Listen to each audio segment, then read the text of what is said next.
Hi, Facebook. I'm Hello. Fallon Saldo here with Paul Bradish. Thank you. We're broadcasting from the Northampton office of Keller Williams. I am a local realtor. Paul is with the company Hubby. Yep. And he is a handyman in the area. Thank you. Yes. And we're here today to discuss winterizing your home. Before we begin, Paul, can you discuss your company and a little bit about yourself and how you got into it? Actually, it was a retirement project. I retired. I was a manager for Packaging Corporation for a number of years. Yeah. Retired from that. I burned out a couple times and retired of it, and decided to build my own business. This is the kind of work I've always loved. Woodwork itself was a major hobby of mine. Oh, wow.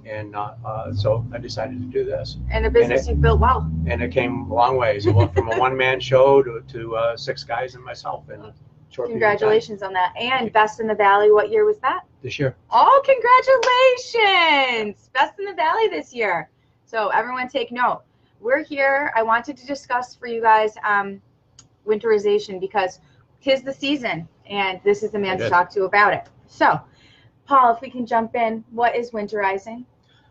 Well, there's a couple different things when you talk about winterizing. It's not just well, there's 2 areas. It's protection for your home, and then the other part of it is protection or enhancing your energy efficiency of your house. Yes. And they're 2 very distinct things. One does not address the other very well. Yes. But there is 2 distinct. Yeah. So the second is plastic on windows. Correct. And so forth. Yes. Okay. Yeah, the first one being, an example, your outdoor spigots, your outdoor faucets. Yeah. They're major sources of plumbing issues. Yes. And so you need to take care of it. Absolutely. And now, what should a homeowner look to winterize in their home? What are the big ticket items? Well, one of the main things, one of the biggest enemies of your home is water. Yes. Okay. Whether it's a leak in your tub or sink, your outdoor spigot, too much moisture, ice dams, water. Yes. Water is the biggest issue in your home that's going to cause you real problems and money. And that's the difference between the seasons here. You know, summer, fall, you're not going to get the same precipitation on your investment as you would throughout the entire winter. Correct. Yeah. Correct. And I think sometimes people may overlook the fact that you have gutters, everything about your home you need to protect, like you said, from moisture. Yep. So when should people start winterizing? The day they bought the house. Okay. Seriously. Winterizing isn't the fall task, like taking care of your lounge chairs and your patio furniture. It's not that kind of a task. Yes. It's an ongoing, constant issue. Okay. So really, on a normal basis, and you don't have to schedule it. Just when you're outside, yes, walk around your house. Yes. Look. Yes. Look at your gutters. Look yes. at your soffits. Look at your outdoor fixtures. Make sure you don't have anything building up around your foundation. Just look around your house. Take an audit of your house. Get to know it. Yes. And you will recognize when there's an issue going on, when something's happening. Yeah, and to clarify, you know, when we have rain and snow, the precipitation hits the roof. Yep. The precipitation then falls into what is the gutters. Yep. And when he's talking about those being full, if those are full of leaves and debris, oh, yeah. When you're in the middle of the winter, the water starts to run off and has nowhere to go. Right, and then that's when you start getting the ice dams. And if you talk to a lot of people around here, ice dams is a major and a normal problem. Yes, and what is an ice dam exactly? Ice dam is basically where you get the water freezes up on the edge of the house. Okay. All right, and once it freezes up on the edge of the house, it starts backing up. Mm-hmm. Water will back up underneath your shingles, literally underneath your shingles. Boy. And then start going inside from there. Oh boy. And the hard part is, just because you see a watermark on your ceiling over here in this room, yes, that does not mean that that's where it's leaking. Okay. Water travels, it'll run along rafters, it'll run along different seams, stuff like that, and yes, come out wherever it feels like it's water is out. sticky. It's a sticky substance. It's a sticky substance. Yes. Right? It is. And I've seen them run 20, 30 feet. Wow. Wow. From where it started. Yeah. So how can people clean out their gutters? They can get up on a ladder and just kind of make sure the debris there's leaves. A lot of ways. There's a lot of services. There's a lot of handymen and stuff like that yes, around. And there's companies that just do gutter cleaning. Yes. And it's not a hard task. It's really not. It's getting up there, make sure you're on the ladder safely. Make sure you're using a ladder safely. Yes. And get up there, and in your hands or putty knife, whatever, just clean it out. Yes. You should do it in the spring, and you should do it in the fall. Those are two that I really would schedule. And then you are also talking about the removal of hoses and anything that holds water. Absolutely. A lot of houses, especially the newer ones, all have what's called the frost-free outdoor spigot, and that means the actual valve is back inside the house where it's warm. Okay?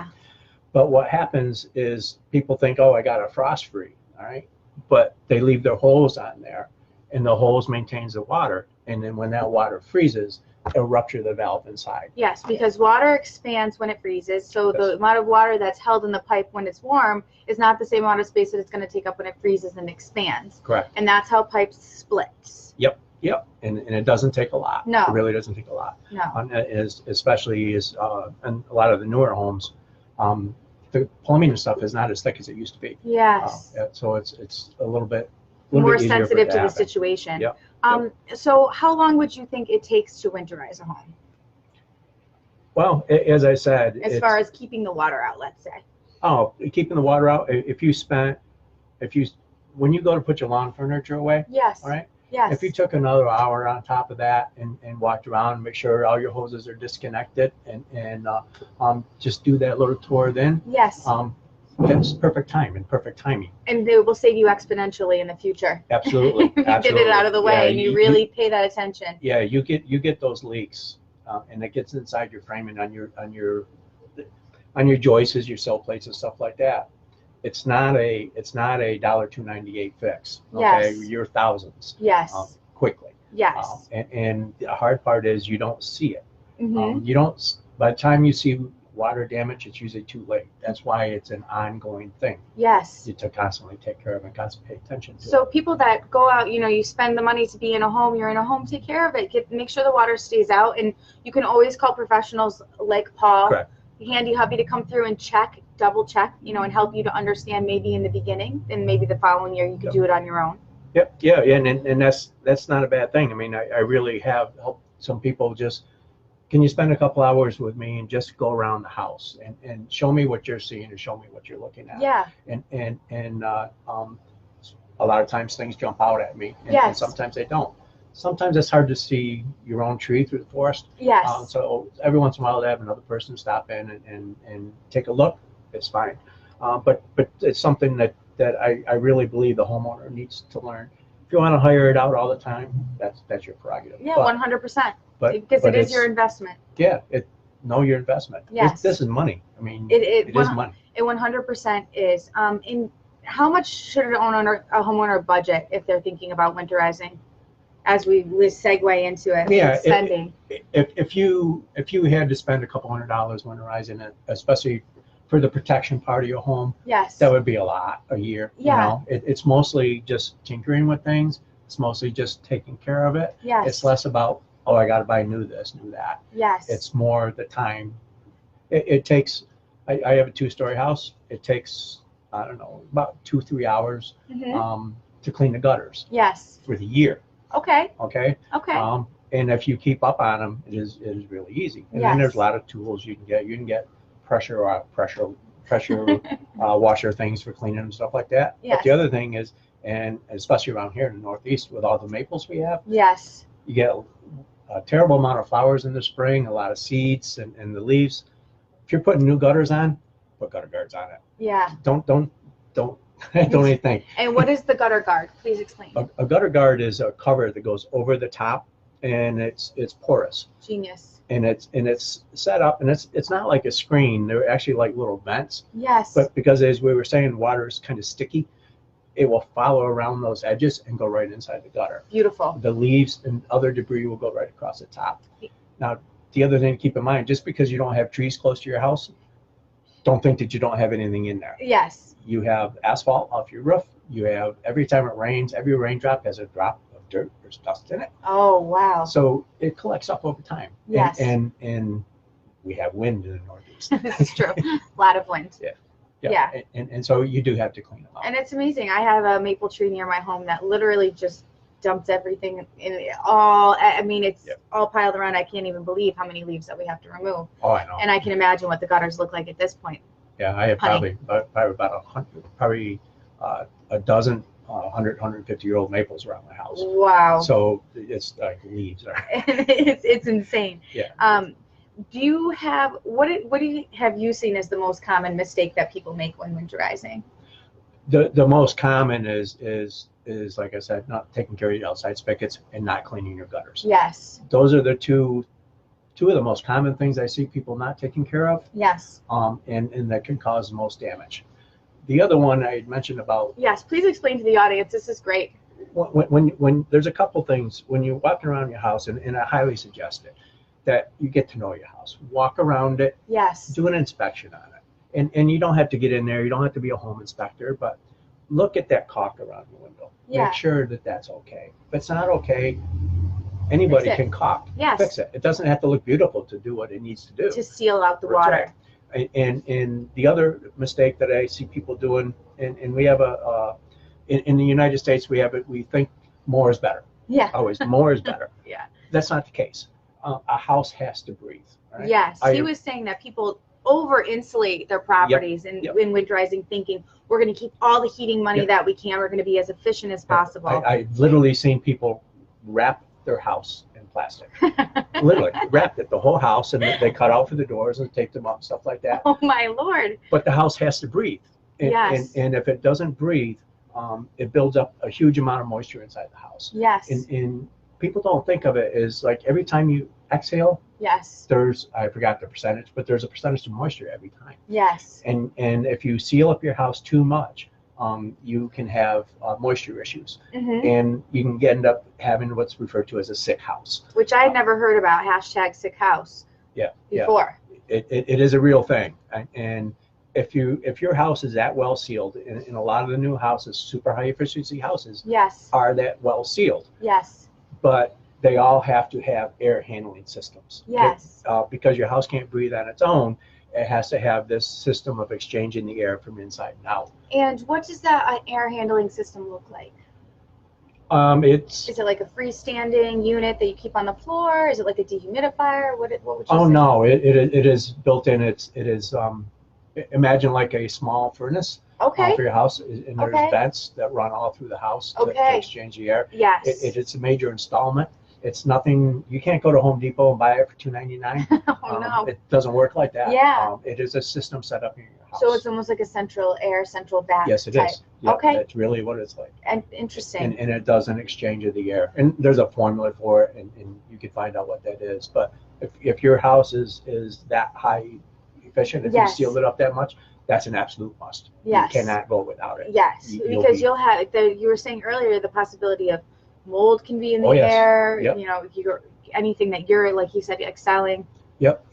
And not only just that kind of stuff, it's like you have a cold, right? If your house is too sealed up, that stays in the house. Yes. Okay? Oh boy. And so it's like a sick house is a real thing, and that's actually how it gets its name. It's because a sick house. Yeah. Because the people stay sick in it, and it's true with office buildings and everything else. Oh my goodness. If they're too sealed up or don't have a good airflow, same thing will happen. And so to close, do you have any trade secrets or tips to help any of the new homeowners in this season? The number one, and like I've said a couple times, reiterating, walk your house. Take a look. Get to know your house. Don't be afraid of it. Yeah, don't be afraid of it. There's nothing that I do or any of the other handyman or most contractors that is rocket science. It's really not rocket science. And you know, something that you said to me that made sense was when they're walking around the house, if you can't see 18 inches into your property, you're basically creating a zone for mice and small animals to live and breed around your house. Yep, absolutely. It's like I've had a couple people that I've done tours with where I come in and they say, yeah, the mouse got in this. When you take it down, you're going to see all kinds of mouse stuff. And it's like, let's go for a little walk and just take 15 minutes, walk around the house, and I walk by and there's a pile of brush and everything else up against the side of the house and different things like that. And they're that just creates hiding places for hotel mouse. That's right. and not just mice. I mean, most anything. Absolutely anything. and they will find a way in. Oh, absolutely. To be warm. I would want to be warm in the winter. Oh, yeah. Yeah, come September, they're coming indoors. Yeah, definitely. Yep, definitely. Paul, it's been a pleasure having you on. What is the best way for the public to reach Handy Hubby, Paul Bradish, if they need to? You can go to my web address, WMASS, Handy Hubby, basically Western Mass. And that's Handy above. Hubby. Yep. Or my cell phone, 413-221-5814. I do have a Facebook page, but all that's going to give you is the same information, my web address and stuff. Yeah. Feel free to call or text. I do get back. Sometimes it takes a little bit, depends what's going on. Oh, he does. He always gets back. But that is the best way to get hold of me. And one of the best times to get hold of me is when you start thinking about a project. Yes. Not once you decide what you want to do. Okay. Just talk in the beginning when you're thinking about a project. Okay. Because there's a lot of things. Your perspective is going to change there. It may or it won't change necessarily what you're going to do, but here's some things you need to think about. Excellent. And that's going to involve. All right. Yeah. And that's always a good move. He can give you some life hacks before you get into those projects. Oh, there's plenty. There's plenty. Definitely am. I believe in Road Scholar, and I don't mean like the college road. I mean Road Scholar. There's nothing better than experience. Oh, amen. Amen to that. And I'm Fallon Saldo, broadcasting from Keller Williams in Northampton. If you know anybody looking to sell their home, please call me, 413-923-4024. I'm always here to help and answer questions. Thank you so much, everybody. Have a great day. Thank you, Paul. Thank you, Paul. Excellent.